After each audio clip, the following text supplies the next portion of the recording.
All right, it looks like we're ready to get started. Thank you for joining me this afternoon for Saturday Afternoon Kickback. We are going to be playing Super Mario World. The goal today is to finish the game with the minimum number of secret exits obtained. There should only be 2 of them. We'll talk about that when we get there. But thanks for joining me this afternoon, and I hope that we all have a good time. Going to select File C because it's new.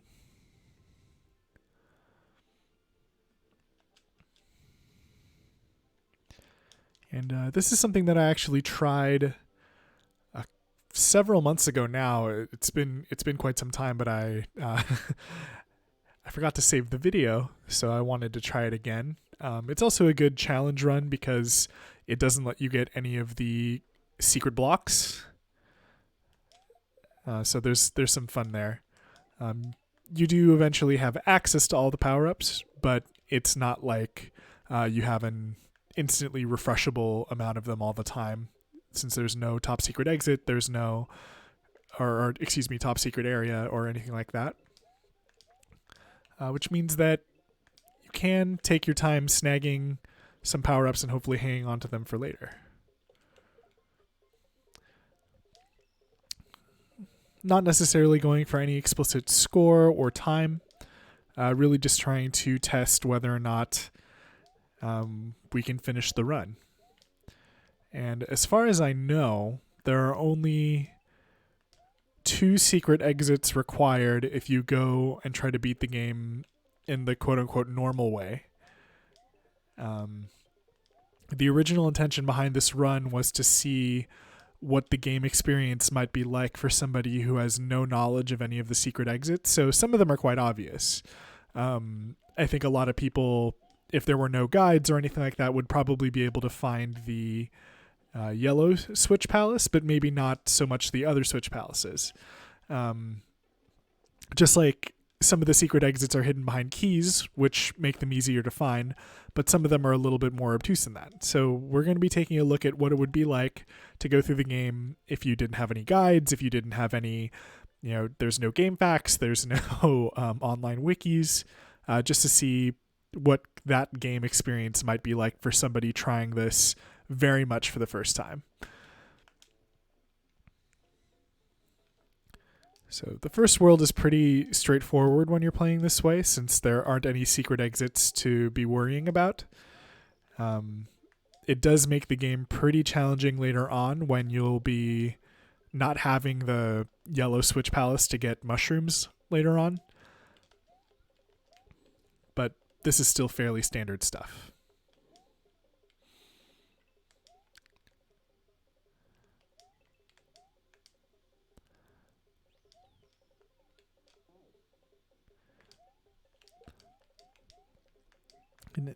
And again, thank you for joining us this afternoon or whatever time it might happen to be where you are. Do appreciate the support.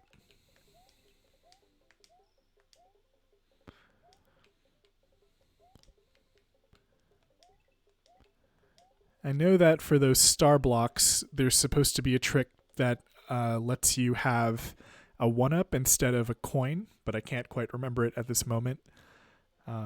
I haven't been paying too much attention to the end tape, but maybe I should have so that I could get a few more 1-ups along the way. I should be okay not dying for a while, though, so that should be okay. I'm really just trying to pad the number of attempts that I'll have later on once the levels are a little bit less memorized, which is hard to imagine for a game that's this old.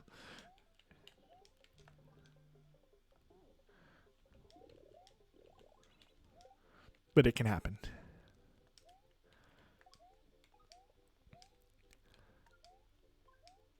First instance of the invincible 1-up trick in this game. Although I think there are a couple other places that you can get it too, especially in the Forest of Illusion. But we'll come to that when it comes to that.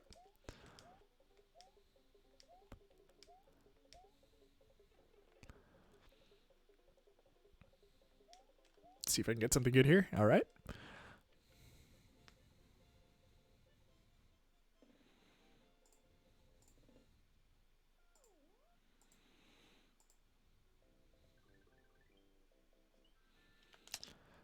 And here is where we're going to be able to stack up a few 1-ups. This is one of my favorite tricks in this game, is that while Mario is climbing on the fence, it counts as him being in midair. And so the more you can stomp on Koopas while you're on the fence, you'll eventually start getting 1-ups as if you've been stomping them while hopping in the air. You do have to keep doing this at a pretty good pace because you will eventually run out of time if you try to do too many. But again, we're not really going for time or anything like that, so we're just going to give it a good go. But this should be more than enough lives to carry us to the next place where you can get a lot of lives when doing a run like this, which I believe would be Forest of Illusion 1.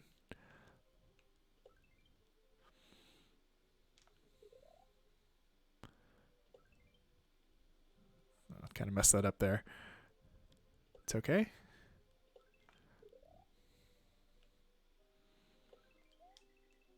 Yeah, so there was one Koopa that we left alone, but we could have had 25 lives.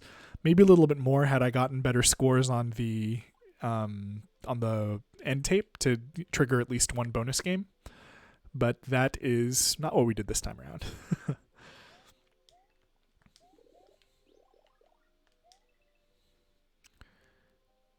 Ooh. Luckily, we also have 2 fire flowers, which is going to be useful until we can snag the first cape in the next level. Of course.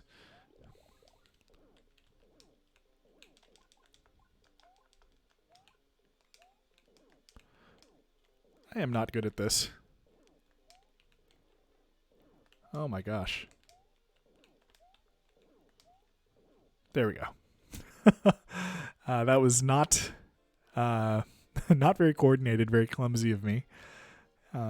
All this talk about saving all the power-ups, but that's how that goes.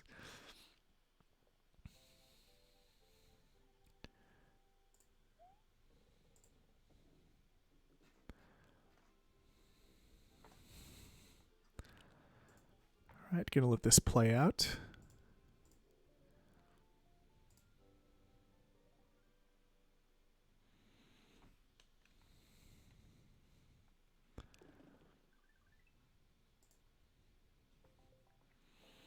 And just like that, we're in World 2, sort of. And here's where we can start to get some real power-ups. In fact, I'm going to jump off Yoshi so I don't stomp the cape off of this Magic Koopa. Not Magic Koopa, Flying Koopa. And we could cheese it just by super jumping and flying over everything, but no fun in that.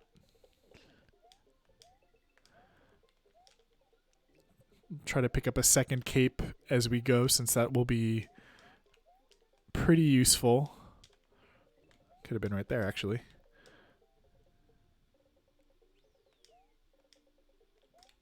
There we go.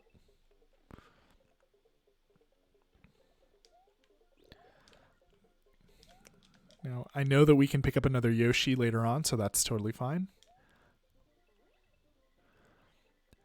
I do remember the first time seeing this section, and the way to keep flying like this completely eluded me when I was a lot younger. And I felt like a genius after I figured it out. But thankfully, thankfully it's not too difficult. And we will be able to pick up Yoshi a little bit later. Whoop. That's what I get for looking at stream stats while Mario's getting out of the pipe. Whoop. All right. And there we go. Now we're back at full power.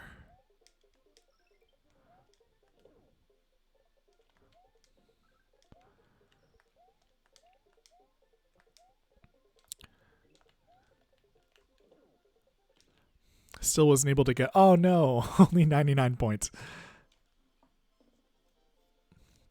But that's what we get.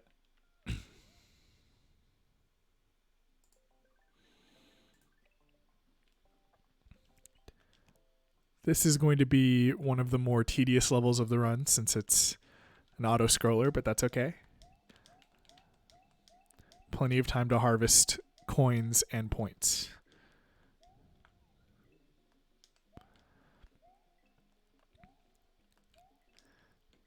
I do have memories of playing this game when I was a lot younger, and I think this is just where one of the save files happened to be, probably because it had just unlocked the Green Switch Palace, and that's where we just had a save. And this being one of the first levels I would always play when just messing around and playing this game again, because it was the one that Mario appeared on.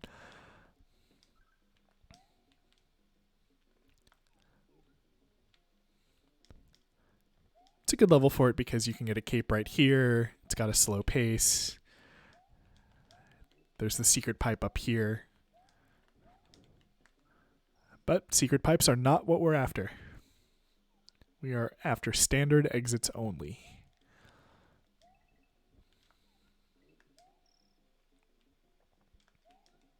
Oops.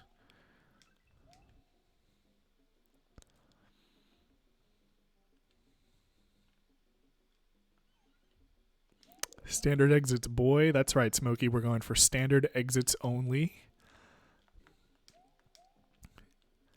An interesting, longer length challenge run of the game. Not so much of a challenge, really, but I think one that emulates the experience of playing this game with no guides or no former knowledge.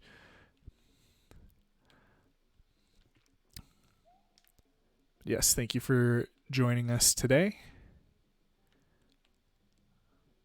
Get squished there, can't I? Okay.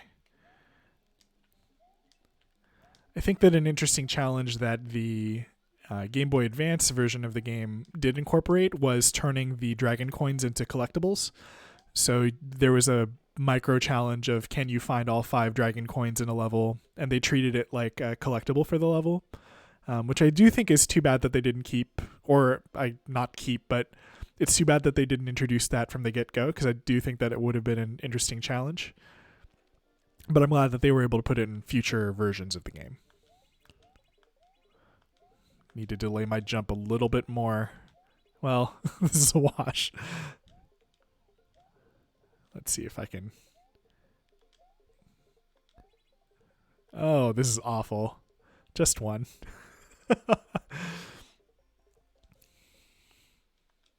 So much for rhythm.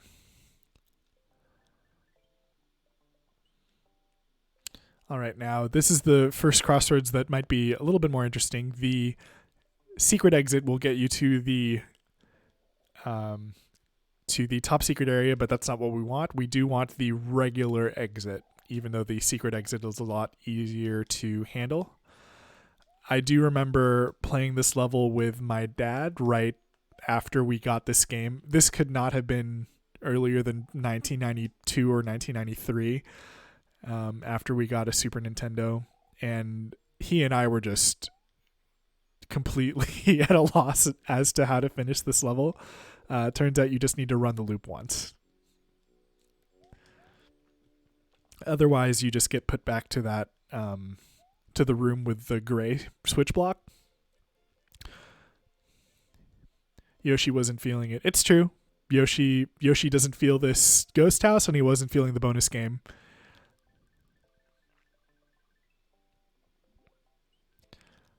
I do think that it's interesting if you take a look at the lower left there. It shows you that there was a level that you potentially missed after you finish this one, kind of giving a hint that there's more than meets the eye there.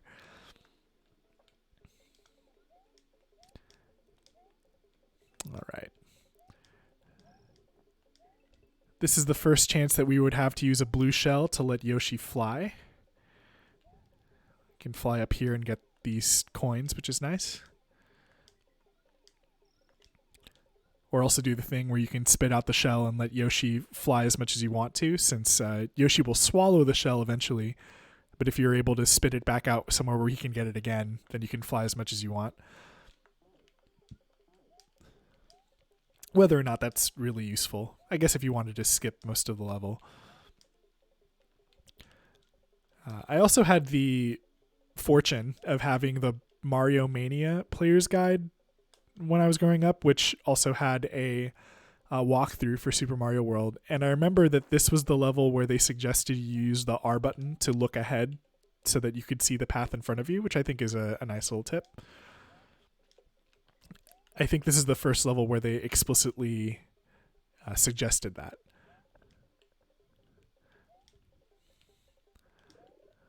Another cape. And then we're about to come up on another one of those blocks that can either be a 1-up or a coin. Well, maybe not yet. Ah, this game. Nope. Nope. Nope. Oh, this is awful. Hey, there we go. 2 ain't bad.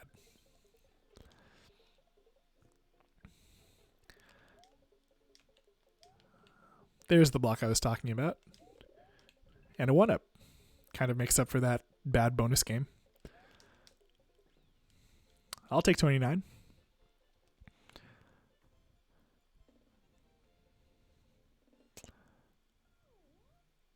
So thanks for joining us again on this minimum secret run or secret exit run.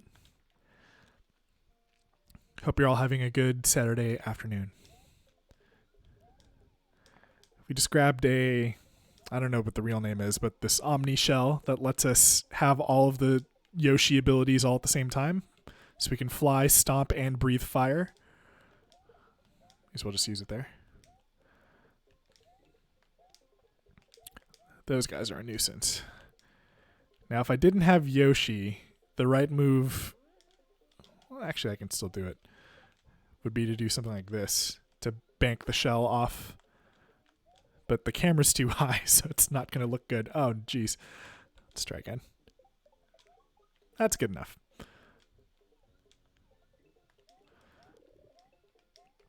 No need to change for fire in this case.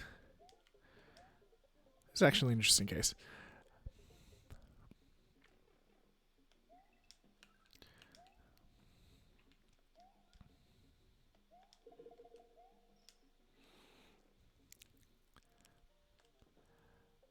I do remember seeing that cannon launch for the first time and thinking like, wow, that's something you never saw on the NES. And you certainly didn't see it in Super Mario Bros. 3 or anything like that, but I'd be curious to know if there were any games on the NES that kind of used that kind of visual, like launching out of a cannon, or if it was even possible to do so. Another little short 1-up run here. Oh, geez. There we go. And just enough this time. Last time we were 1 under, but now we're 1 over to get another bonus game.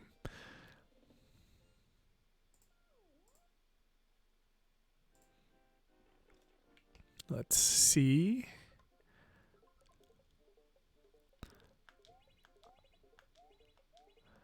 Well, that's fine.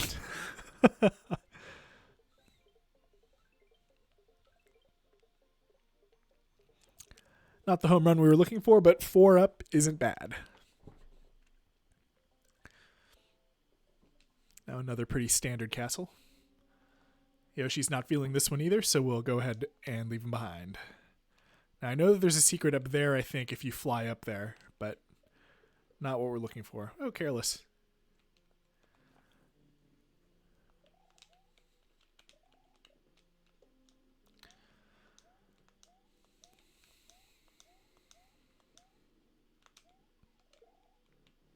All right. Then a little bit of a vertical climbing section, which, especially in the new Super Mario Brothers games, has still been quite popular, which I do find interesting. There we go. Back to almost full power. Oh, here I go again, being a little bit impatient.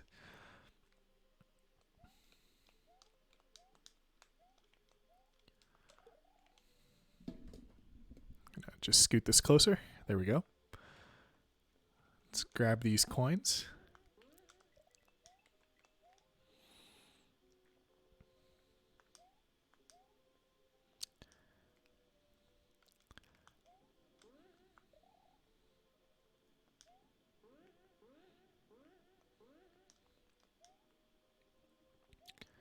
See if we can bop this guy from the bottom. There we go.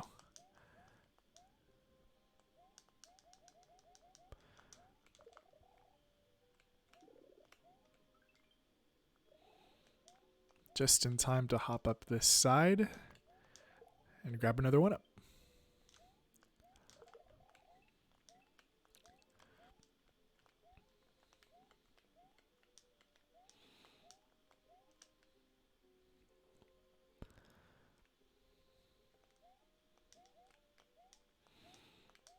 Ooh, little gap there because we don't have the green switch palace. Those will become more menacing as we go on. Who's this, Morton? Oh, thank you very much, Smokey. You're a beast. Beast moding this. That's what happens when you have over 20 years of experience playing a game, I guess.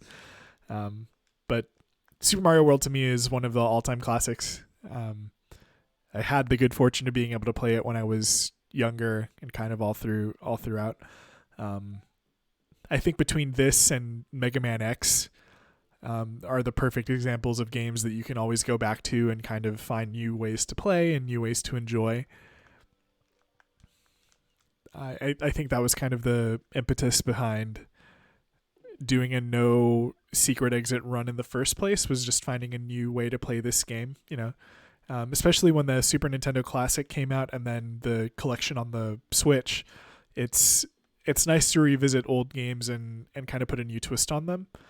I also appreciate the fact I know that Nintendo usually gets razzed for re-releasing old content all the time, and I've definitely had my fair share of that kind of criticism, or given that fair share of criticism too. But I do enjoy the strength of their back catalog to say, like, hey, we've created these classics. Anyone can enjoy them at any age. I couldn't have been more than 4 or 5 when I played this game for the first time, and I still think that it's an enjoyable experience. I still think that it's a good introduction to video games, regardless of what your age is. I might be biased, but I do think that it's a better introduction to video games than, say, Fortnite would be. But that's me being an old man. Whoops. Okay, didn't properly take care of this. And I can't spit out the shell because Yoshi's eating them.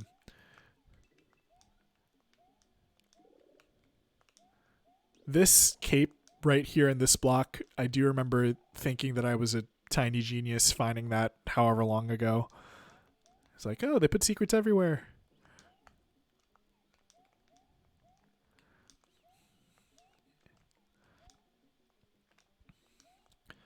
This, I think, is an interesting secret because we can use Yoshi to get up there, sacrifice Yoshi to get up there.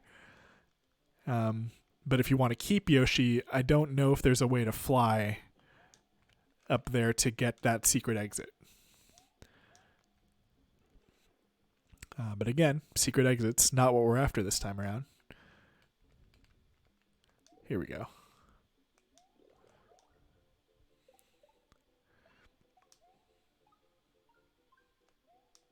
Okay. Nope. No dragon coin this time around.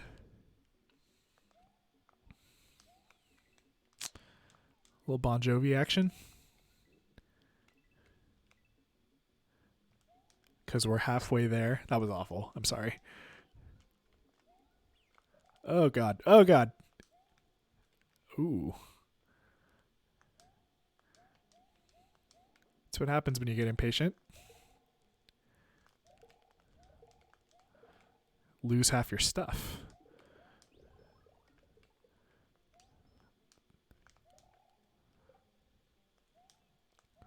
Ooh, a slightly more menacing jump without the green switch palace. It's okay. Oh, jeez. No good. No good. Okay, let's be a little less hasty. I don't want to die this early. There's going to be another guy. There he is. Get out of here. Good job. There we go.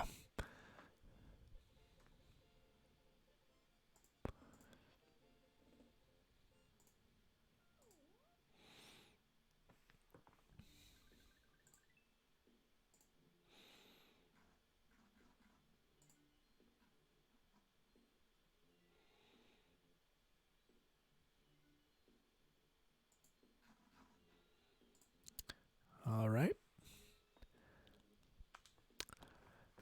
And we keep on going. Thanks for joining me this afternoon for this minimal secret exit run of Super Mario World.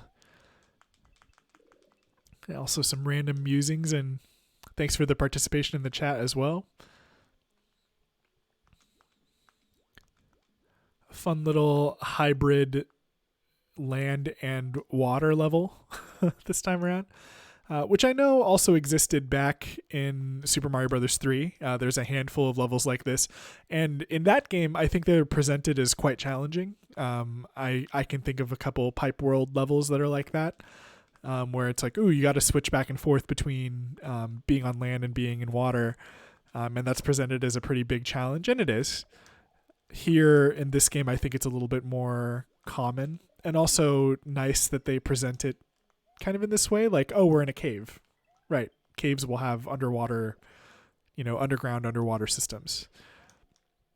Now, if we wanted the secret exit, we would go left here, but we don't. So we're going to instead take this with us over here to help us get through the labyrinth. All right. Okay, give me a star. This will help.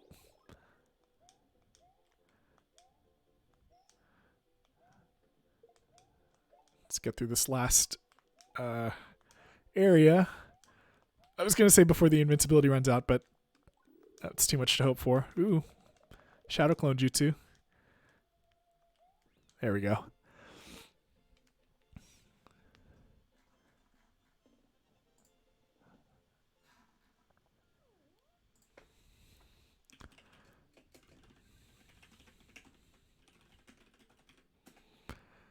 Thanks for the shout out, Smokey, with our other buddies.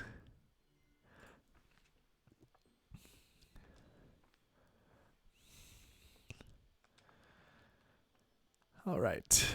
So again, we're going to be looking for just the regular exit. With ghost houses, it's hard because sometimes the secret exit is so ingrained that you can't remember which one is supposed to be which. It was really more of the trademark of the ghost houses to just have lots and lots of exits. So I know that the ghost here covers up a vine over here. I think it's got to be that one. Yeah. And I believe that that's the secret exit, or one of them. But let's keep going through the regular route. Oh, geez. Okay.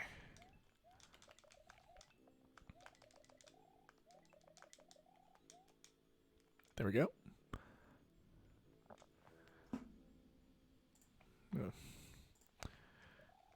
Okay, these bubbles, you can spin jump on them and that's okay.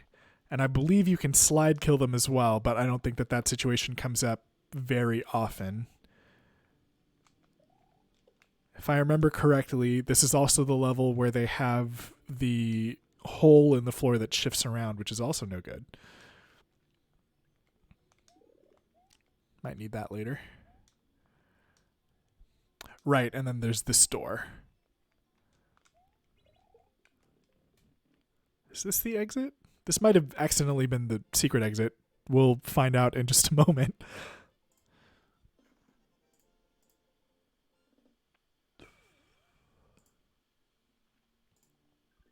Nope, that was the one we were looking for.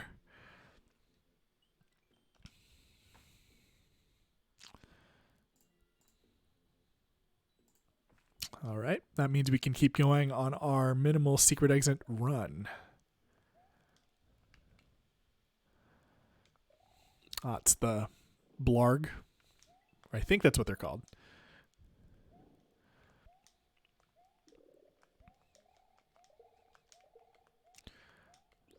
Pick up the spare fire flower in case that becomes useful later. This is another level where scrolling forward becomes handy because I believe it will make the lava guys trigger early, but we'll see if that's true or not. Oh, still threatening. But they do come up a little bit early. Oops. Oh, so much for a spare fire flower. But that's okay.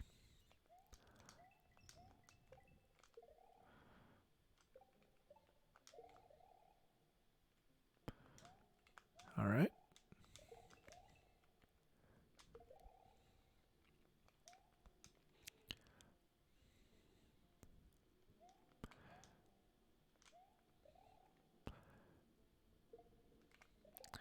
Okay. Yeah.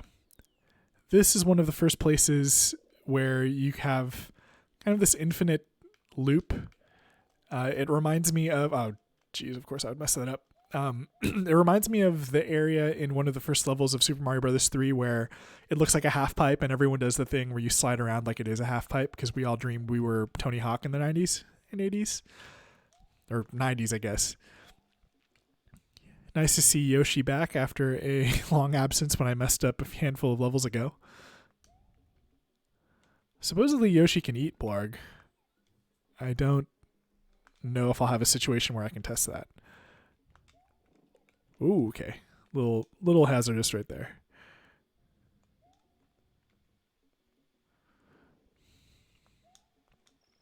I'll take a dragon coin. This is the same situation where I lost all of my power-ups. And again, I did the exact same thing. But I managed to recover it that time. And even got a spare item. I'd say I've improved in the last handful of minutes. Trying to go too fast.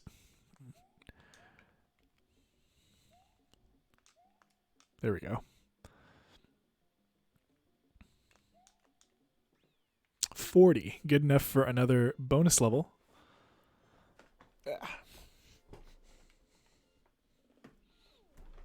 Sorry, just trying to readjust here.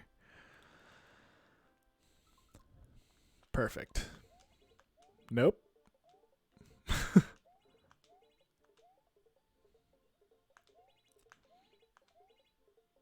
This might be a 0. Or just a 1 again.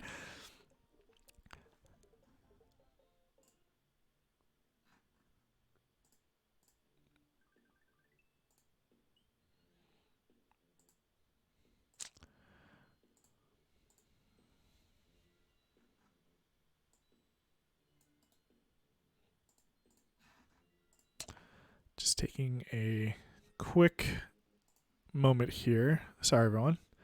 But thank you for joining us today for the Super Mario World minimum secret run, or minimum secret exit run.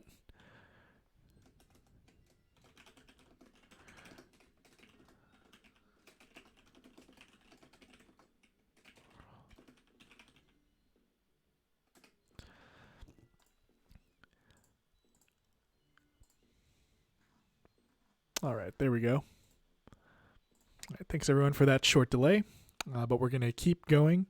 The levels like this one that have the yellow icon mean that they only have one exit, so we don't need to worry about getting exits confused.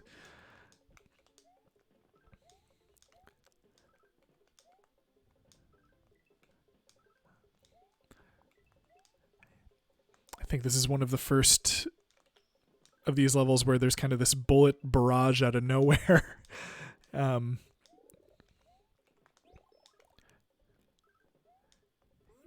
You might think of it as, oh, Yoshi, come back. You might think of it as, I don't know, this area is heavily guarded because it's right before the fortress or the castle. Now, a little bit of imagination does the work of world building there if you want. But certainly didn't see anything like that in the older era of Mario games. Well, bye, Yoshi. Let's try again. Is Yoshi here? No, we've got an extra life. That is a good way to die. Okay.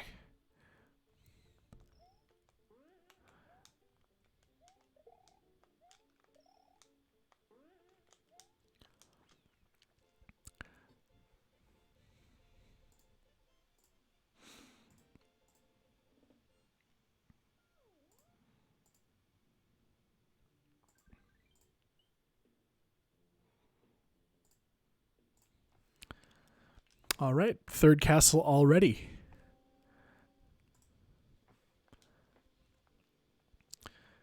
This is also one that is pretty challenging. Because what you're meant to do is wait for Magic Koopa to shoot a spell that breaks through the wall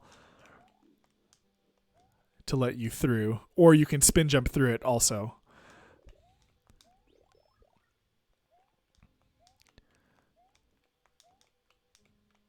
And what we want to do is hang on to this one. Oh, shoot.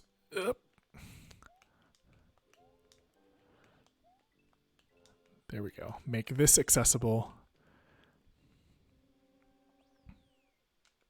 That way we can have this gate and an extra one up before we keep going.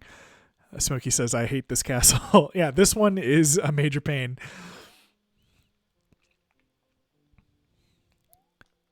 I believe when I did the original video for this is where I died for the first time too. Knock on wood that doesn't happen this time, but maybe I'll be a little bit more careful.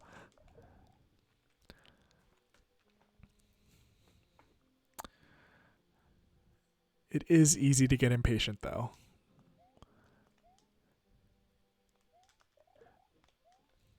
It's very classic platformer design, right? Navigating structures that can squish you. Okay, this next bit is the tricky part. To not get dipped into the lava. Because you want to wait for it to come up and then have enough room to jump. There we go. Of course. Oh, let me through. Okay.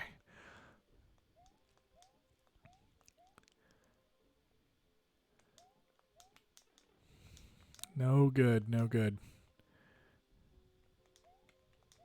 Ooh, this little tricky little block trying to stop me from jumping. But I'll have to be careful of this guy coming back to life.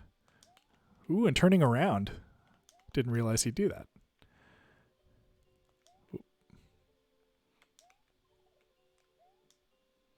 Oh, wish I had this block. This one might be a tricky one.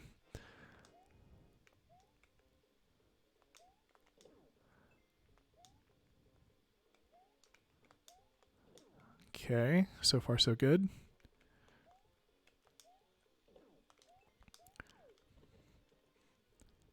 Yeah, the tricky part of that one is definitely that fireball bouncing around like it's the, what is it, the menu on a DVD player. Never know when it's going to bounce right in the corner and come right back at you. GG, yes. We beat Lemmy. And we're ready to go to what is it, the Twin Bridges? I think that's what it's called, the Twin Bridges.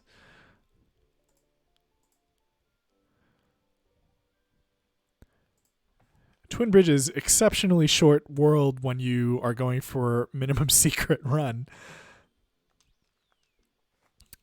Just the two, I believe. This is also Cheese Bridge area. This is an example of a level that is much more challenging to finish if you're trying to not get the secret exit versus getting a secret exit. It's also the first level that I can think of that you can get Yoshi wings in. I don't know if they appear any earlier than this.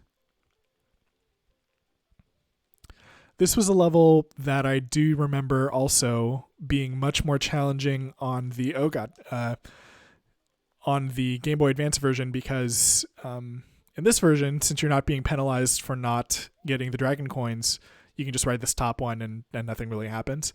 But in the GBA version, if you do want to get all the dragon coins, you do have to shift between all of the different platforms, which can be kind of tricky.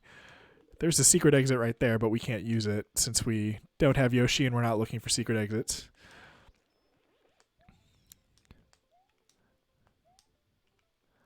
And then, yeah, this is like the premise to the introduction to the tricky part here.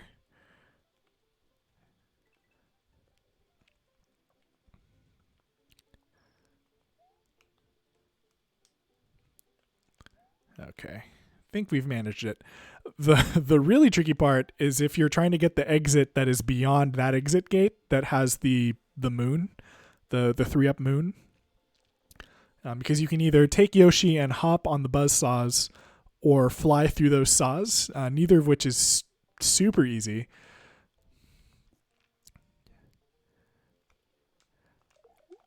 Now this Cookie Mountain, this is the first level I remember, or one of the first levels I ever remember seeing this game being played.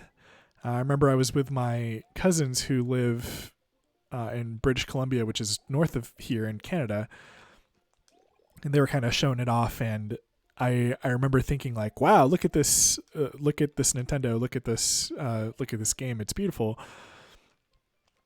But this one is very firmly in memory as one of the first levels I saw played in this game. Let's see if we can go up here. Right there, we just saw our first, or not our first, but another set of dotted red Switch Palace lines.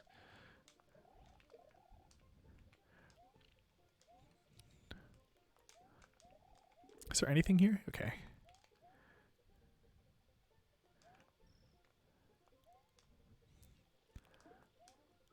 No Yoshi block up there. I was kind of hoping that there would be, but that's okay. Can't get that. Of course.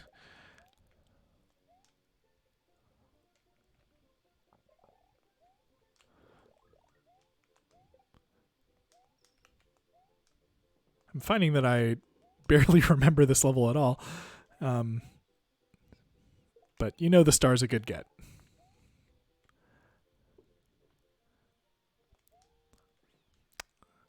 My timing is just terrible.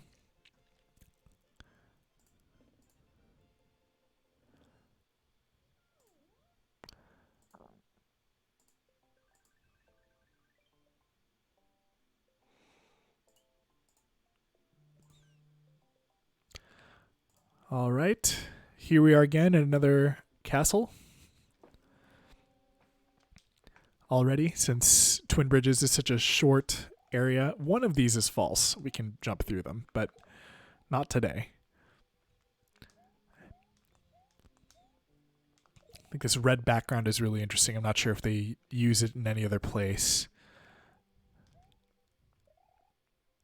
Oh, bob and weave? Maybe? There it is.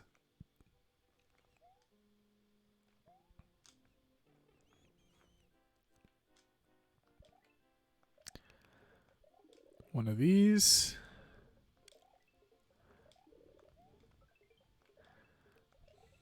Not sure if we really need to hoard lives at this point, but can't be too careful. Oops. Of course, as I say that, I mess it up. Not bad, though. Oh, it's so spooky. Another classic video game trope, the advancing wall of doom.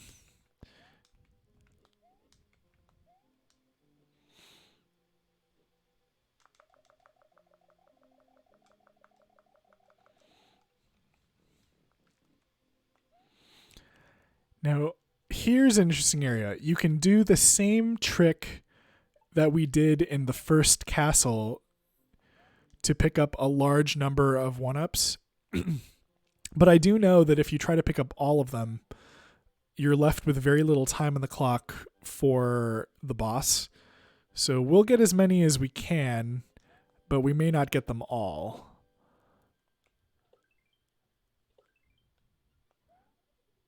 There's the door. You know what? We don't need any more. We can keep going.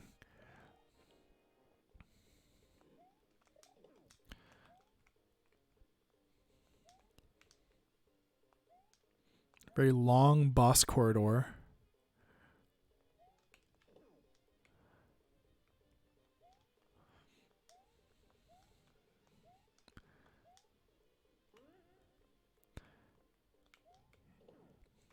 There's 3. And there we go.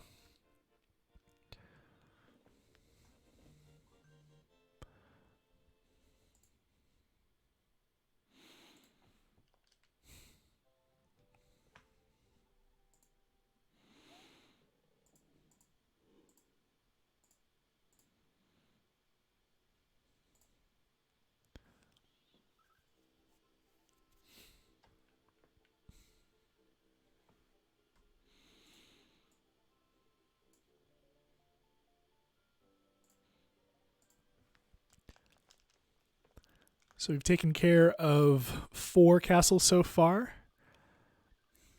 Just about midway through this minimum secret run.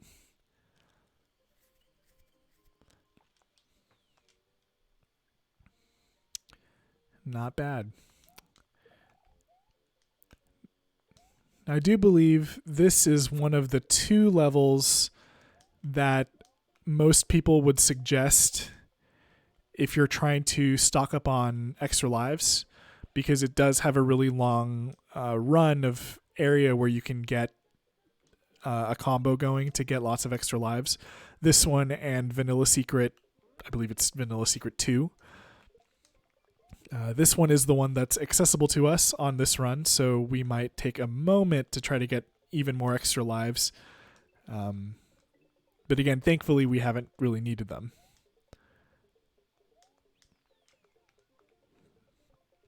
And that all starts right here.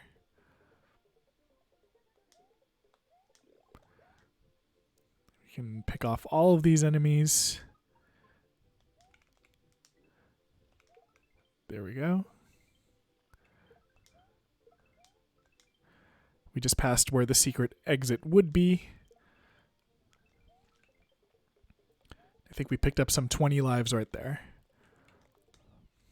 Let's see if we can pick up 1 or 2 more in this bonus game.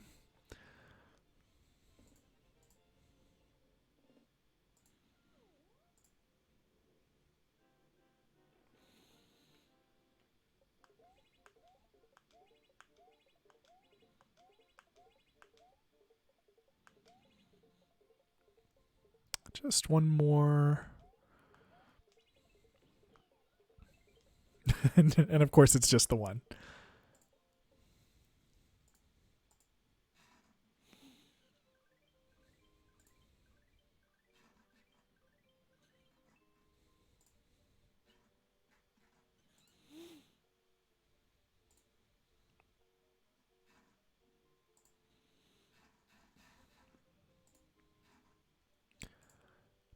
All right, going to continue this.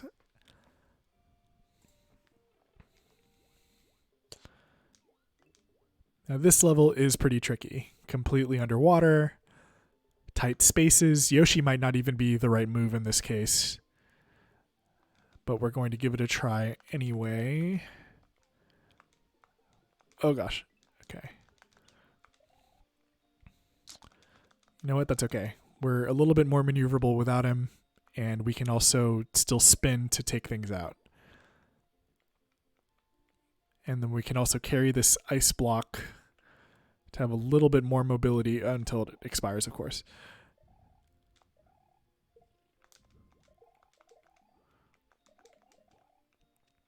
This vertical section, very Donkey Kong Country-esque. Oh, there we go. What better to help you navigate a water level than fire? The secret exit for this one is actually pretty complex. There's a false wall down on the bottom left of this larger area that you have to find your way through. But that's not what we're looking for. We're looking for the regular exit.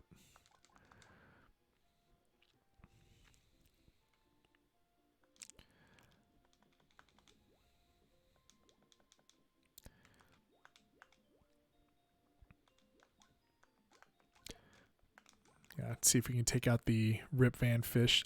This is the false wall that leads to the secret. But again, not what we're looking for. My aim is awful. Trying to take out some of these enemies because they also can induce slowdown. The charge and chuck there that's underwater whistles to draw the attention of all the fish to you, which is awful.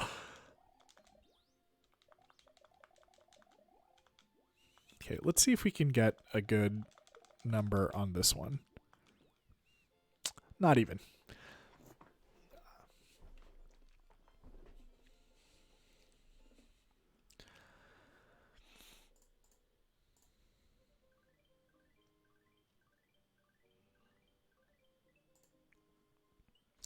All right, so this one is very interesting. Forest of Illusion 3. This is going to be the first level where we have to take the secret exit, because the regular exit will lead you directly back into the forest. But the secret exit here will put you on the path to getting to the actual castle. So that's going to be our goal here. It's going to be one of 2 times that we aim to get the secret exit rather than the regular exit, because otherwise we will not be able to progress. A little fun there.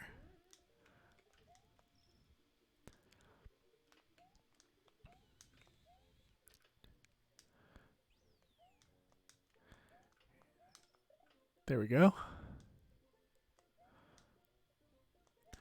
I like that they put all these blocks hanging in the air solely for the purpose of popping these bubbles. I think that's a really interesting design idea. Of course.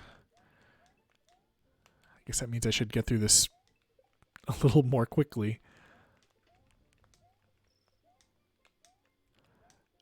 That actually means I might not be able to get the secret exit unless there's another power-up between here and there. I'll have to be careful. Ooh, almost lost it right there. Okay, I believe there may be a power-up somewhere. Oh no, I might need to replay this level. Oh, that's too bad. Because the secret exit is here, but I doubt there was a power-up that I missed. Maybe there was. We can try.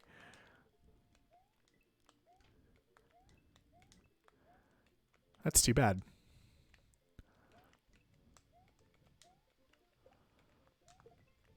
Ooh, maybe not. Oh, there really isn't. Oops.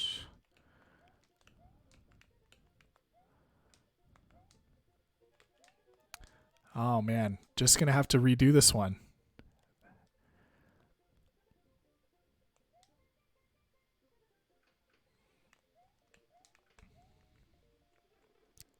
Yeah, that's really too bad. I'll show you what I'm talking about. You need to be at least big in order to get the key here.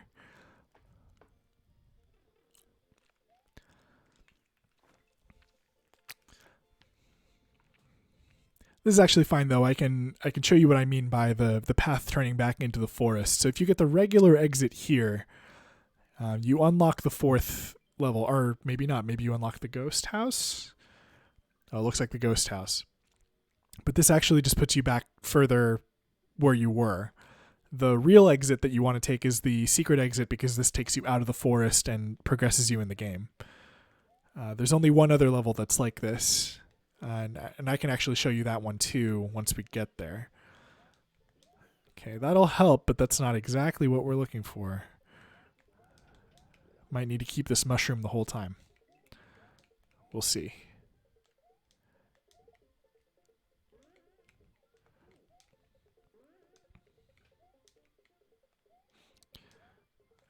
Playing a little bit more recklessly since I've had to backtrack. A little embarrassing.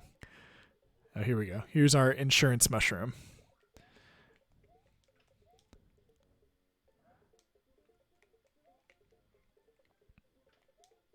I'm playing extra cautious now. That's fine. That also could have been my death right there.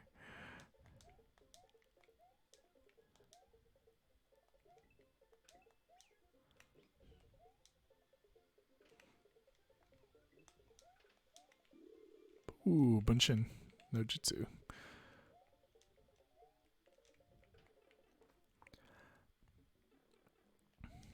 Okay. And now we can properly get the secret exit to go to the castle. So that was a fun little detour, but hopefully we won't mess up the other one that goes like this. I'll try to be a little bit more careful.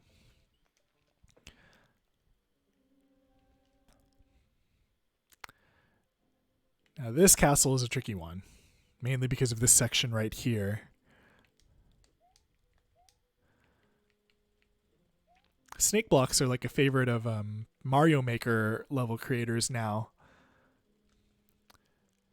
But here we're seeing, I believe, one of the first ones. I know that there's one a little bit later in the game that's a little bit more tricky.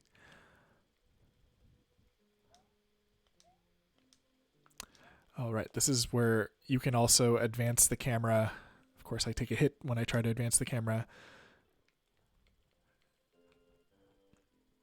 to see what's coming up.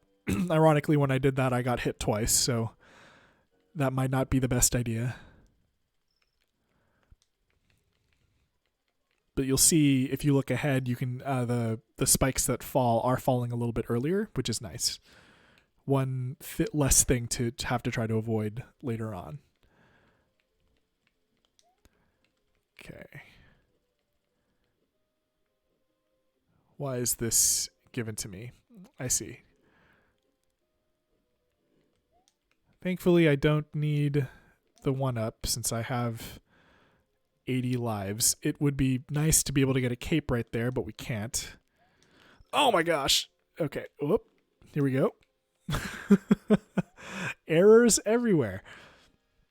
Okay, let's see if I can take this boss without getting hit. It's Roy. Not our boy Roy, but a different Roy. Oh. Got him.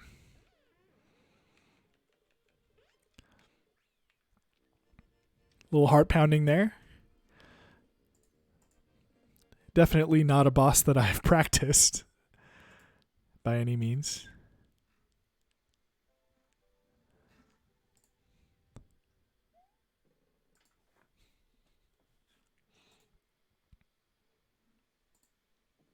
I like that they have these little vignettes to see Mario through.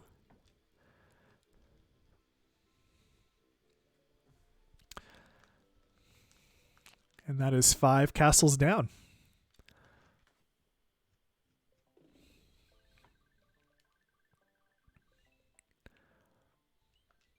Thankfully, still have Yoshi as we go forward. Now those guys, if you stomp on them just with Mario, they turn into these little ones. Not sure how that's supposed to work, but, you know, video games.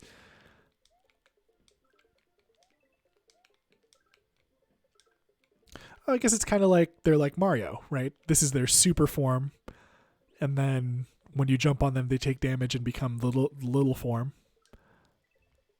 That makes sense. Or as much sense as anything else does in Mario, you know. I'm not picky. Another one of these cannons.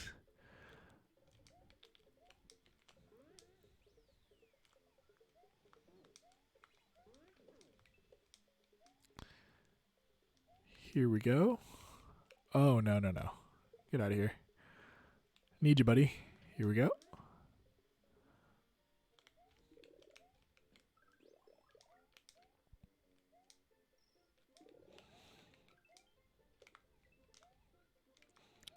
Here's where we start to see the effects of not having the switch blocks. This would obviously be a lot, a lot less menacing without if we had those switch palaces activated. Oh, it's very generous of them to give us one of these. Let's see how I can mess this up. Just enough for another bonus block or bonus game.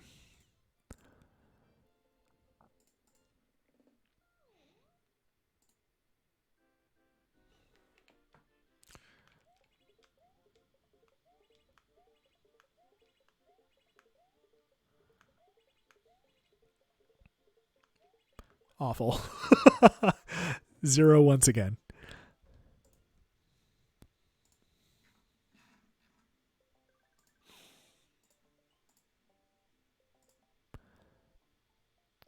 All right. So here we go into the Choco ghost house. This is the one with the hole in the floor. Whoa.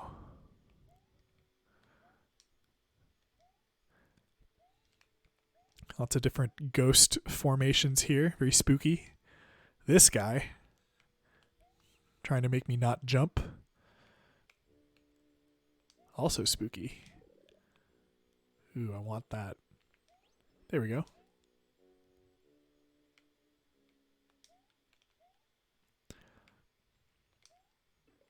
Of course. Okay.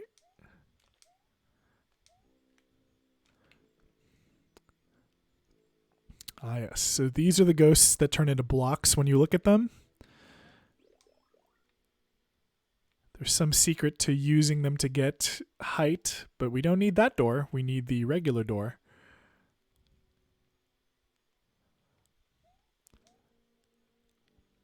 Yeah, for those of you tuning in, we're watching or we're playing a minimal secret exit run, which, oh my gosh.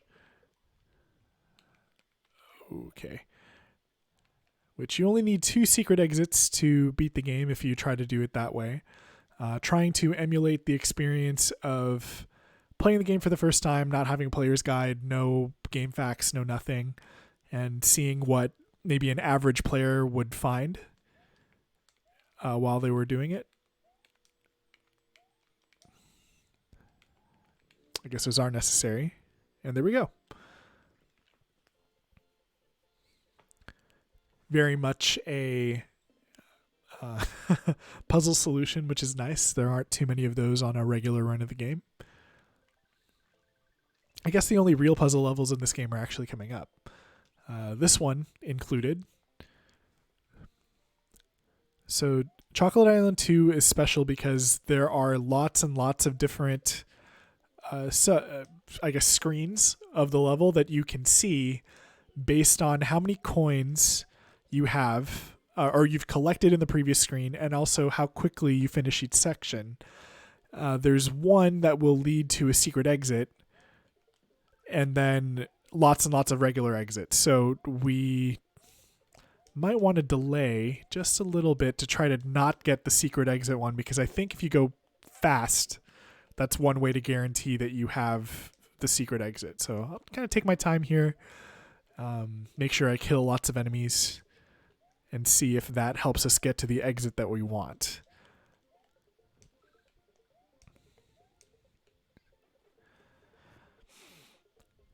Okay, this is a good sign. Excuse me. Ooh. Lots of points. I do remember when I was younger thinking that this was not so good of a bonus because it would take away my spare item, and I'd usually want a firefly or a cape in there. But when you're running the game like this, it's not so bad to have, lots of spare anything, really. Ooh, little Yoshi buffet. Don't need them. But we managed to get a regular exit, so that's what we're going to be going with. Again, we're on a minimum secret exit run. And now we are on the other level that requires the secret exit to be used.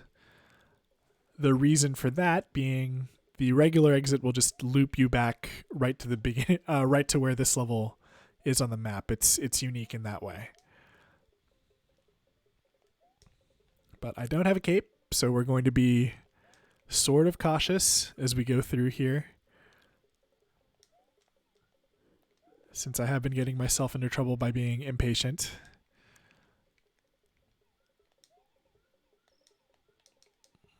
This should be fine to navigate some of it.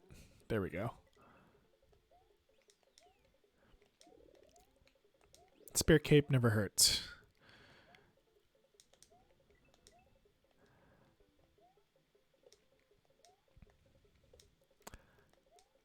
This is sort of random, but this is the level that I remember playing in undergrad when I was in college. And we went through, I was in a suite that had me and 8 other guys in it, and separate bedrooms and stuff, but that was our living arrangement. And this was the level where a bunch of the guys got stuck on when they were trying to run through this game. Ooh, almost got myself in trouble there. And This is one that they handed off to me so that, because they knew I could finish it. I always think of that for some reason when I see this level, and it is kind of random. Oh, I hope I make it. Okay, there we go.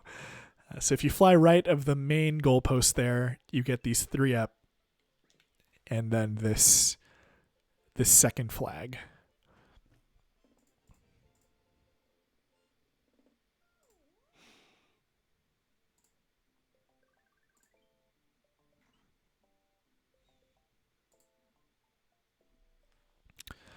Yeah, so if you get the regular exit there, you create a loop that just goes up and down from this level instead of going to the fortress, which is where you really want to go.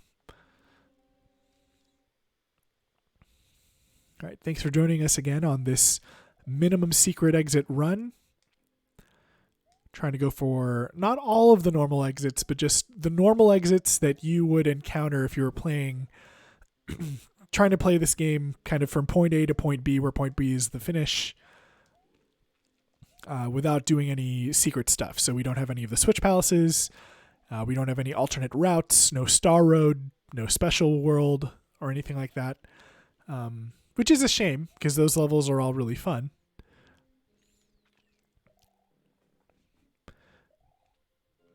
But just trying to see what a player would see if they had no tips about the game, hadn't read any guides or anything like that. We're just trying to see what this game is all about. Made a big mistake there.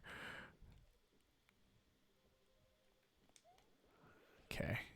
Let's try not to make that mistake again.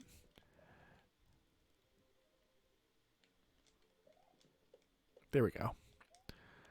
Yeah, and this level is definitely one that is made much more difficult by not using the switch palaces, that's for sure. We'll see in a section that's coming up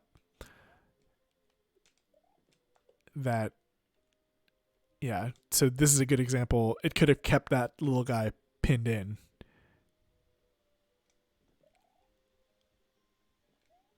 But we can just jump right through. It's a good thing that Mario can reverse his momentum in midair for this kind of thing. Otherwise, we'd be in real trouble. Here's another one where the thwomp would be pinned back by the blocks. Another one where the thwomp... Oh, okay. This is like the ultimate combination. Ooh, okay. It's everyone's favorite dinosaurs, the Resnors. No relation to Trent. Oh my gosh, I probably want to be on one of those platforms. Okay. Let's go on this one since it'll be underneath.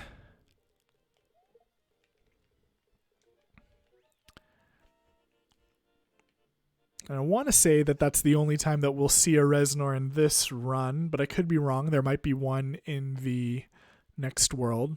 Can't quite remember. All right, this one has a straightforward exit, so we don't need to worry about exit hunting.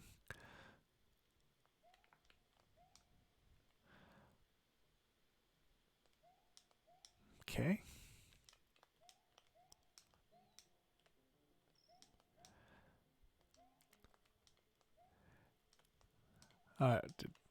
Yes, this is one that has lava, but it's like chocolate lava, I guess it's supposed to be.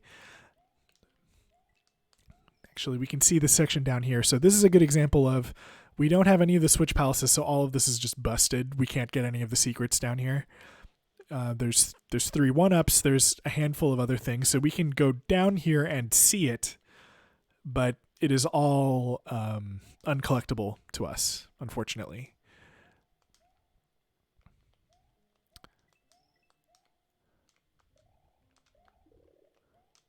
But this level does have this, which makes it a lot of fun.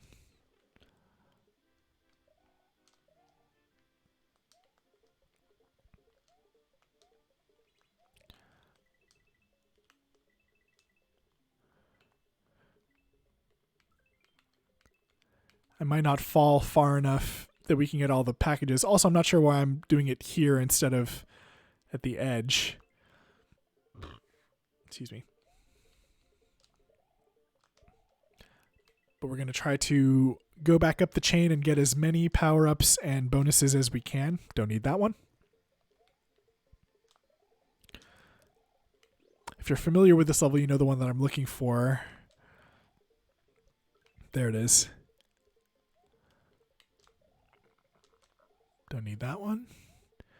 And then all of the exit pipes that are to the right of this all go to the same place, so we may as well grab the star. And then, oh, it doesn't carry through. I should have known that. You learn something every day.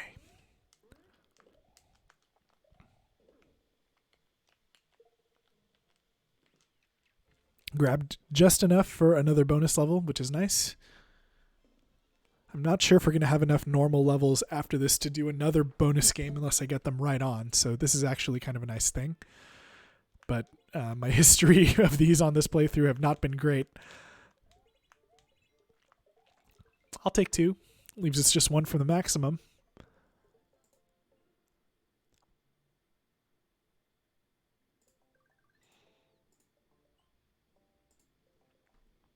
All right. 1 more level. Now, this is another one that has a lot of good secrets in it.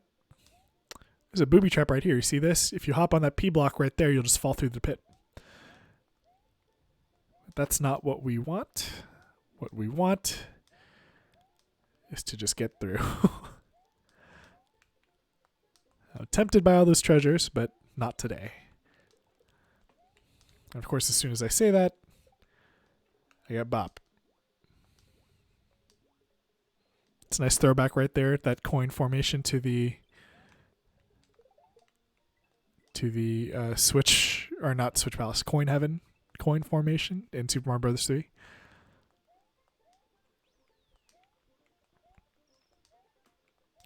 Carrying this shell as a bit of insurance. Because if I remember correctly, there will be one of these guys. Oh, geez. You know what? I'll take it. It wasn't that graceful, but sometimes you just got to keep going through.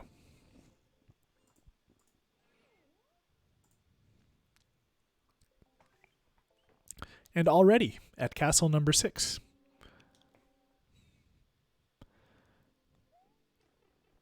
Not a great start. Oh, geez, these things are so scary. They can definitely kill you in one hit.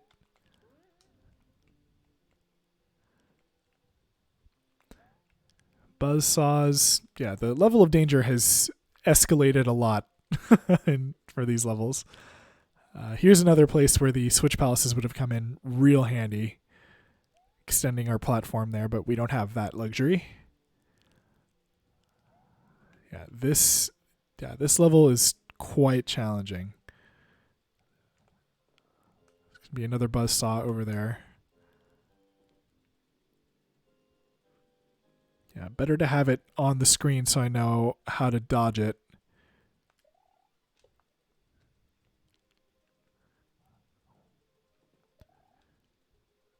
Yeah, where's the next safe spot? It's probably right here. All right. Oh, it's so tricky. Okay. Let's be right here. Oh, no. First death. Oh, that's too bad. Okay. Now I know what not to try. You'll notice there are also no power-ups here, so I could be stuck here for a while. Okay. But we did learn something. The important thing that we learned is that I cannot rely on the spin jump if there are 2 buzzsaws at the same time. Because I guess it might protect me from one but not from the second one. That's my assumption anyway. So might need to run with that and be careful. Okay, my strategy last time was to scroll these onto screen early, but maybe the safer thing is to leave them off screen. Oh my gosh, until later. Okay, this might be a better formation for us, because that way they're not overlapping. All right, what's the deal here? Now I know that there's another buzzsaw that just comes straight down from the right side. Can I get that one to trigger? No, I can't. Okay. So if I'm here, the next block is right over there. And then like this. Okay, not bad.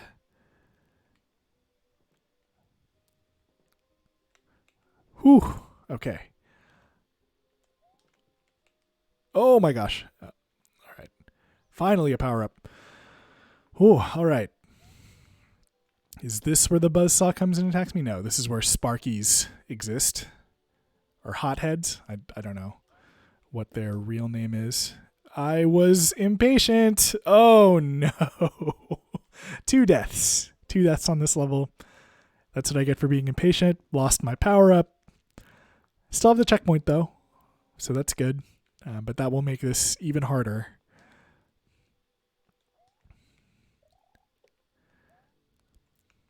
For those of you who just joined us, again, we're doing a minimum secret run, which means that we're doing it without switch palaces. We're doing it without secret exits as much as possible. Trying to recreate what a day one player of this game would experience if they didn't have any sources of hints or anything like that for the game. Very much playing it like it might be played in 1991 when the game released in the US.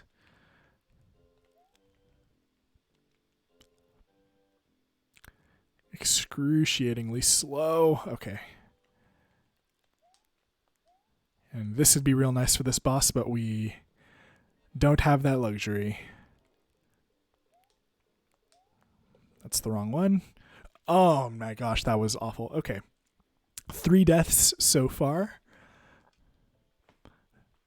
Who knew that Wendy's Castle would be the place that I'd make up for all the places that I didn't die earlier.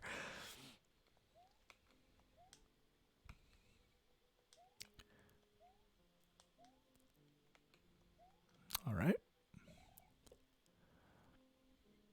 Yeah, so this isn't so bad.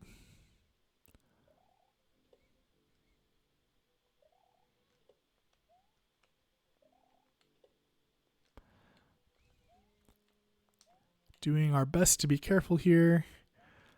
Yeah, what was unfortunate about the first time that I died going through here is that I also lost the mushroom power-up, which would have been helpful for the boss, but we don't have that luxury, so we're just going to keep going. The guy's trying to snipe me. And here we go. All right, let's try this again. Pay closer attention. That's the wrong one. There we go.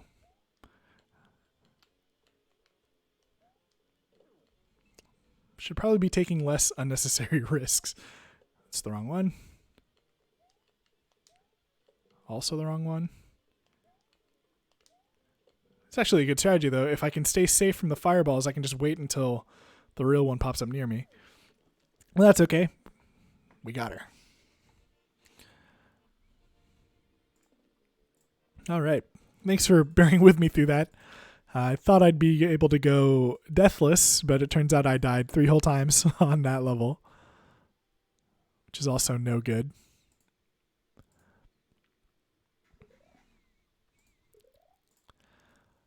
But now we finally get to enter the final stage. So we're going to be entering Bowser Valley.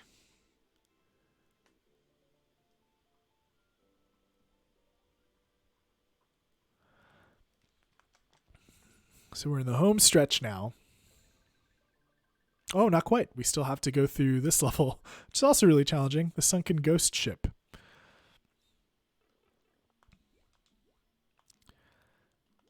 So something I didn't know until it was pointed out to me way later on is that the sunken ghost ship, of course I lose that power up immediately, is it's meant to be one of the airships from Super Mario Bros. 3, which is a cool sort of homage to it. And again, I definitely didn't notice the many, many times that I'd played through it originally. This is a level where the swimming controls in this game really kind of come forward. So you can hold down on the control pad and it slows Mario's ascent rate in water, or you can hold up and he swims upward very quickly, which is a nice control to have when you're trying to avoid things. Or have a minefield like that to go through. Man.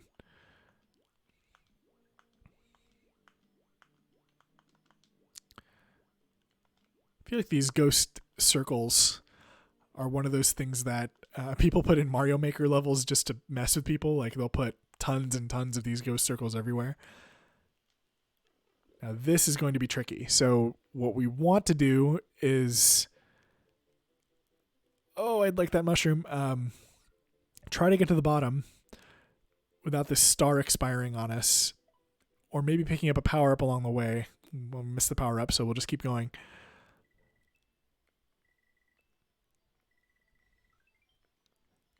Oh my gosh. Oh, grab it. Oh man, right there. That's bad luck. Because there is no midway point.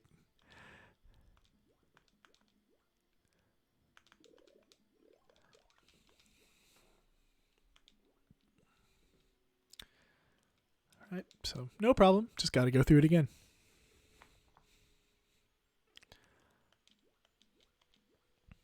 Might even fare a little bit better now that we have, or maybe not, this power up. That's what I get for speaking too soon. What I should stop doing is progressing while the ghosts are not visible so that one doesn't spawn right on top of me. Like right there.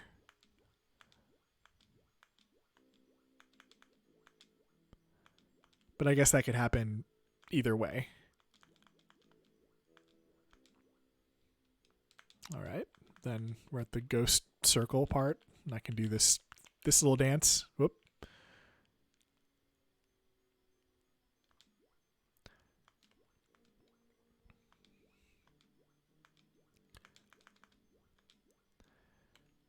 Gonna keep facing left. The classic Mario trick, stop the boos from chasing you. All right, so again, we're gonna try to go through this section without getting hit. It is not easy. Okay, maybe I can land on that platform again to get... Is it... Of course, I just miss it.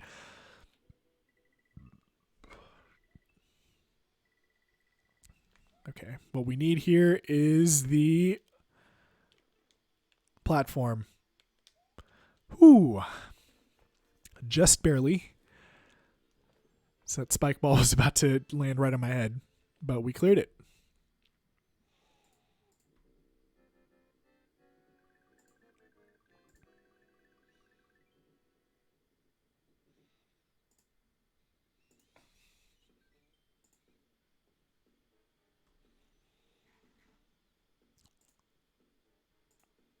Okay.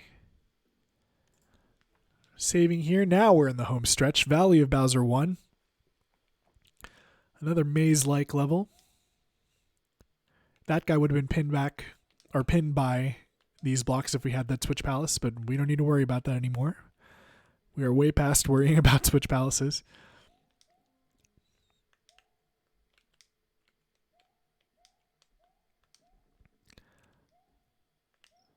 And admittedly, this is where levels start to become a lot less familiar. So you might, despite having played this game for however long that I've played it, automatic muscle memory for these levels does not really exist anymore.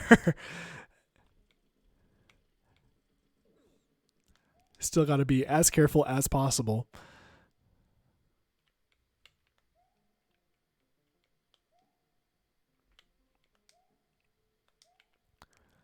Now, you could obviously do a lot more exploring if you had the blue Switch Palace here, but we don't have that luxury. Keep half expecting to run into a gigantic mole here.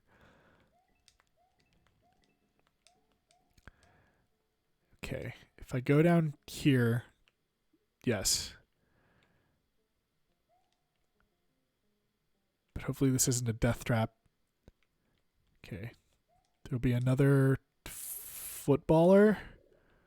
Nope. Here's where he is.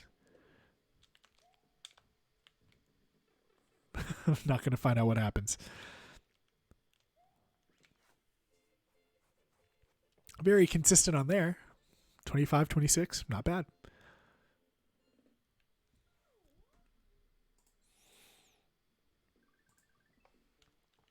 All right. Valley of Bowser 2. This is another level that has Yoshi wings. And I do remember that when I was trying to 100% this game for the first time, this was the last secret exit that I found. Because I do think that it's pretty obscure where it's located. It's another kind of hidden wall situation. Which is unfortunate because it actually blocks off a good section of the other exits in this world. So if you don't know or can't find that secret exit, you're actually locked out of a couple other levels in this world.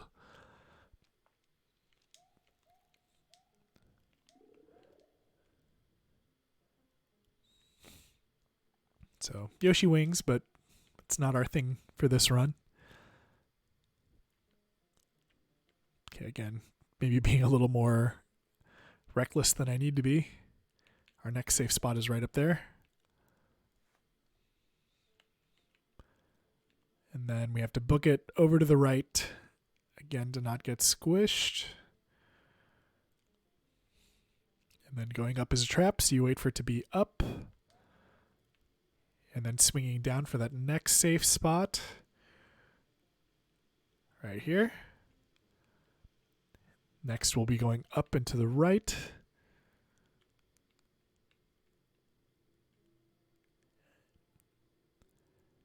And here's another safe spot. And gotta move.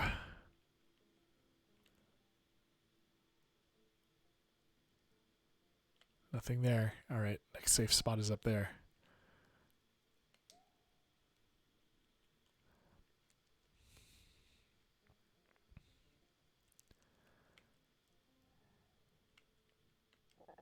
Oh my gosh.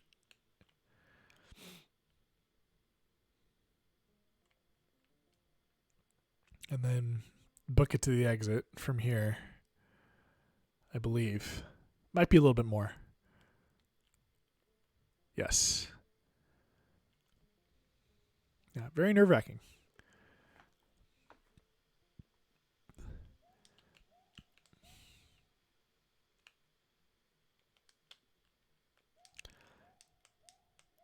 And then if you're looking for the secret exit, it's to the left here, which I never, ever would have found.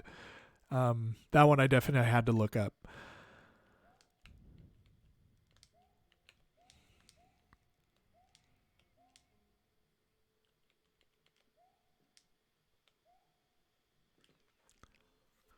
I'll take 20 points there.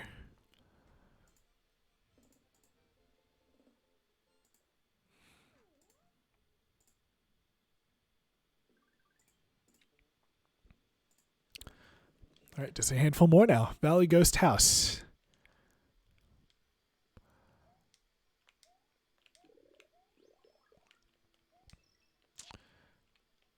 This is the level where I think you can, I guess, pop the bubbles by jumping on them. So if we hit this P-switch, a platform will appear on either side. I think the way that we want to go is right. Now I remember. You want to go right so that you can clear as much of this as possible to get to the door of the exit. Maybe this is it. Maybe not.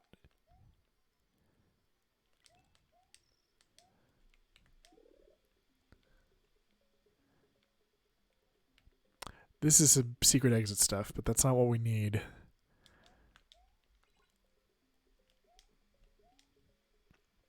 Okay, if the last door isn't the one that we need, we'll try the second to last door. There we go. I'll take it.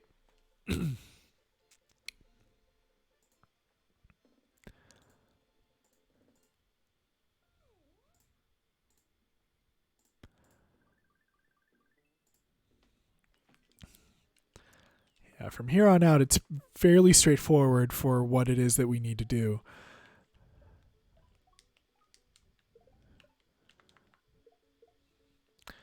I believe that there should only be one more level with secret exits to go. This is a fun level. You don't see these platforms anywhere else. They count down before they fall all the way.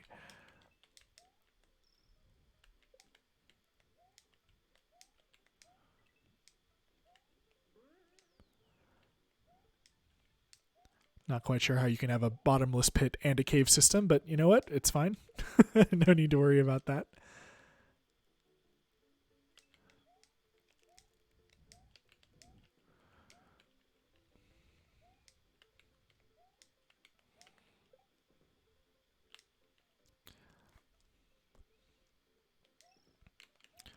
Oh no. Losing that cape is not good. And we did manage to get one last bonus before the end of the game, so that's nice. We're already at 99 lives, so it doesn't matter how much I botch this, which is also good. Ooh, heavily, it looks like. Well, that's not so bad. Is that 6? Hey, I'll take 6 up. That's the best I've done so far on that.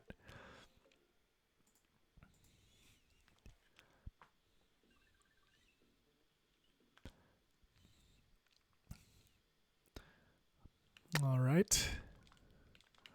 Okay.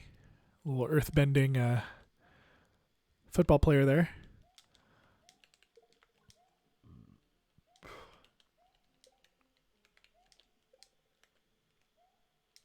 That was probably a lot riskier than I needed it to be.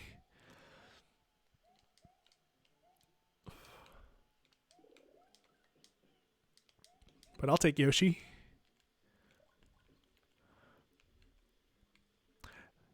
This might be the first time that we needed to use this, where you spin jump onto Yoshi's back and then Yoshi gains the ability to break yellow blocks. I don't think we've actually run into situations where we've needed to break yellow blocks yet this run through. It's a little blind fall here. Yep. Easy come, easy go, I guess. There's a power up. Wish we could have that, but we can't. I'd like to know what's down there. Of course. Now I know.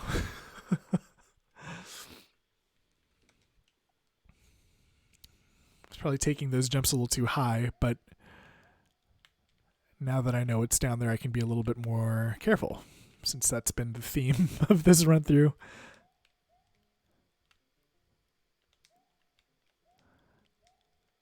Actually, it's probably because I took the jump before that screen a little too high and the screen scrolled up, so that's a little bit more understandable. That could be unwinnable. Okay, here we go.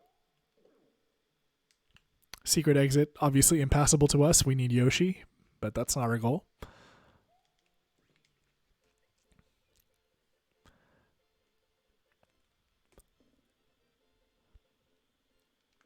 All right.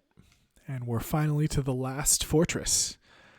This may be a bit tricky without any power-ups. We'll see how this goes. Because I know that it has this really long snake block section that's pretty challenging.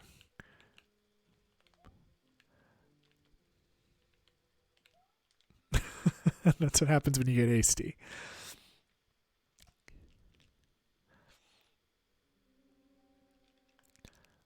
All right. So we're going to try this again. This is definitely not a level that I played very much growing up with this game. Mainly because we had always just skipped it because you can access Bowser's Castle really easily using the Star World, right? Because the Star World acts as like a gate between all of the worlds. And if you don't need it, you can pretty easily bypass this fortress. Of course, it's not the purpose of our run today. Uh-oh, this is a problem. All right, here we go.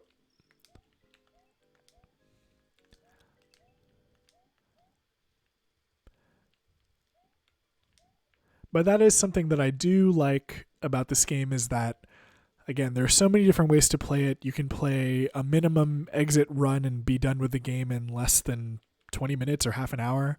You can play this way, which is taking us probably about an hour 45 or so, assuming I don't die too many more times.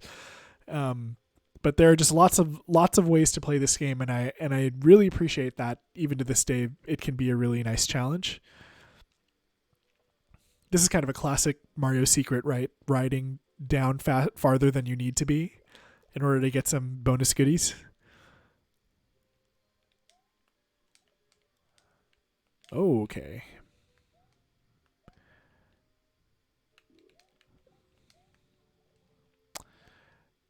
That's not what I was supposed to do.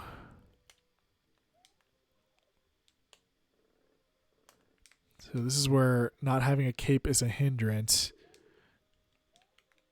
Because you need Magic Koopa to bust open a few blocks. Now we can get through. Oh, he just hovers. That's bad. You learned something today. You can't bop a block underneath a Magic Koopa to get by. Oh, that's bad. Of course.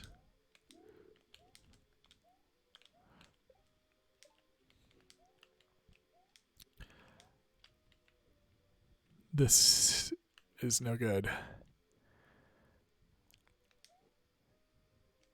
Now, if you saw my first boss battle, you'll know that I'm not super great at these. Oh my gosh.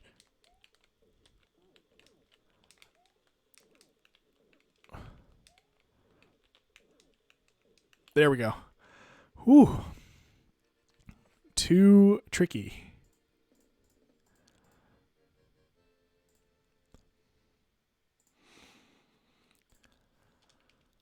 Almost ran out of time there, too. That's it. So we've reached Bowser's Castle.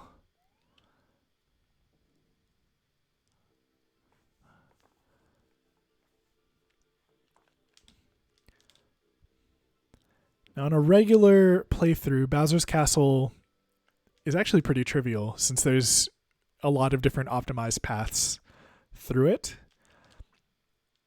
I'm going to have to decide which of the second doors I'm going to take, but I'm definitely going to take the second door for the first segment of it, since that one is the simplest. Not having any power-ups here is not a great situation to be in. Yeah, this isn't so bad, obviously. But my usual path through the Bowser doors is 2 and then 8. I know that some people like to do, I think it's 5 that has a bunch of the crushers, but I'm not very confident at my ability to run very fast. So this one's got a lot of enemies, but I like that it's a more open space that Mario can maneuver in, because Mario having more maneuverability is better than having less. And there we go. And just like that, we're to the back door. It's a cool effect that's only used here. This spotlight disco ball kind of thing.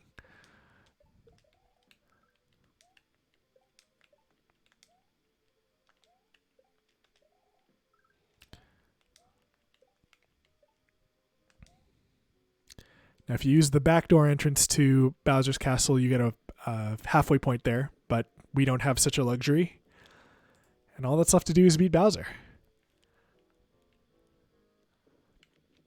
You'll notice the UI elements have dropped out. That's to enable the mode 7 that allows Bowser to swing back and forth and go into the background and foreground. I think I learned that from, it was either a Did You Know Gaming from a long time ago, or maybe Super Mario Broth, Supper Mario Broth from back in the day. I do know that Bowser was one of these bosses that my dad tried to beat, I guess presumably without me, and he told me, "Oh, I threw so many Koopas into Bowser's propeller and nothing seemed to work." It wasn't until much later we discovered the real way to beat him, which is to throw the things onto his head, which I think is a nice addition, since that was a new thing added for this game. So it's nice that they used the new thing that they added to the game to be Bowser's weakness in this case. Very intimidating final boss. First time we're seeing Bowser use the clown car. It's also kind of a weird thing, like why does Bowser have a clown car, but won't take it away from him. Bowser also looks really menacing in this in this game. Like, he looks gigantic, and he's got this intimidating car.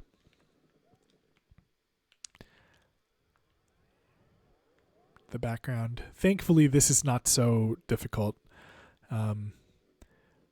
With a fire coming down on every other square, but then it doesn't change up when it cycles through one more time. Even got a spare item out of it. Okay.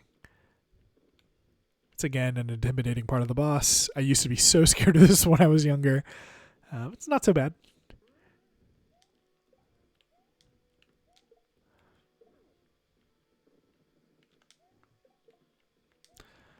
One more hit.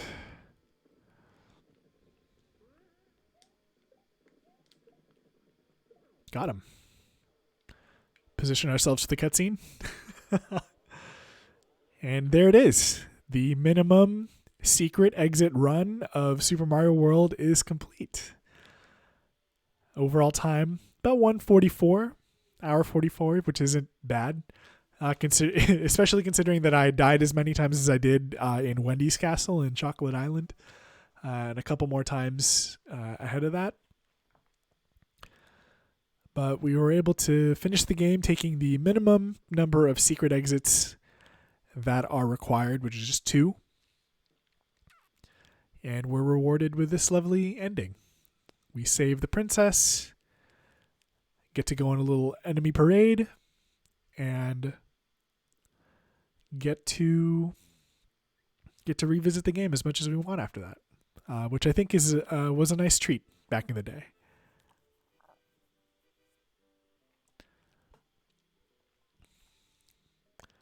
Yeah, so this has been the minimum secret exit run of Super Mario World.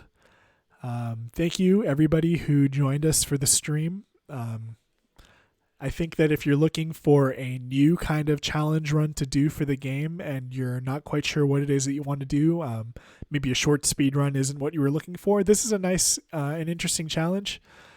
Again, there are only 2 secret exits that are required through the whole thing. But otherwise, you can play through most of the levels in the game, or a lot of the levels in the game. I won't say most. And it does recreate a kind of experience that you might not necessarily have if you were playing the game otherwise, or playing the game kind of completionist from the beginning to the end. So give it a try. It's a nice little challenge, and especially at the end with the lack of power-ups and also tight time that you need to finish some of the levels in. It does create a nice challenge without it being, nail biting or banging your head on the wall hard. But again, thank you so much for joining the stream today. We'll let some of the credits run, but again, please keep your eye on the channel. I try to play different kinds of games all the time, and really do enjoy when people do get in on it. So thank you so much again for joining me, and we'll call it here. So thank you all, and have a good afternoon.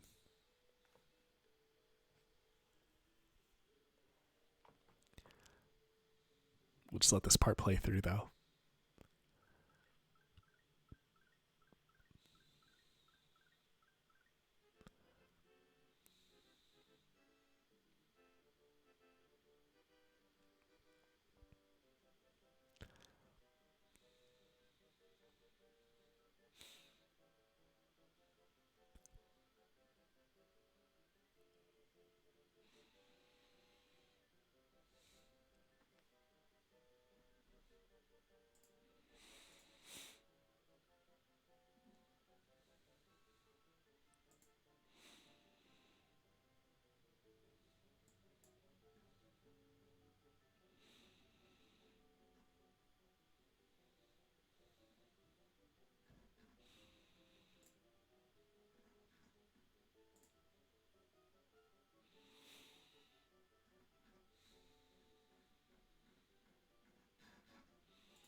And there you have it. Thank you again for joining me for the minimum secret run of Super Mario World.